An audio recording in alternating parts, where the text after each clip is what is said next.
গিয়েছে 2 মাস গিয়েছে, 1 টাকাও কেন দেয়নি, সে তো আর মা কিছু বোঝে না। আজ আমাদের হালটা দেখো, আমরা কি হালে এখানে পড়ে আছি। যে ছেলে ডাক্তার, যে ছেলে মাস্টার, সে আর কি বুঝবে বলো। আজ আমরা অশিক্ষিত বলে আমরা এখানে পড়ে রয়েছি। আল্লাহ তুমি আমাদের রহম করো, আল্লাহ তুমি আমাদের সহি সালামতে রাখো। যারা বিদেশে আছে তারাই জানে কতটা চোদন। আমরা আজকে বুঝতে পারছি, আমরা এসে কিরকম চোদন আমরাই বুঝতে পারছি। তার প্রতিবেশী মনে করে অমক জোড়ার ছেলে 30,000 খাওয়াচ্ছে, তারা 30,000 কি করে কামাচ্ছে আল্লাহ তারা তো দেখে না।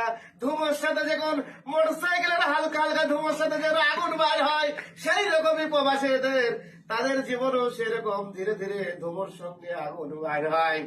তারা তার বুঝে না, তারা তার দুঃখ বুঝে না। আজ আমরা বলছি তাই বাইরে ভাই কেউ যেন আসবি না।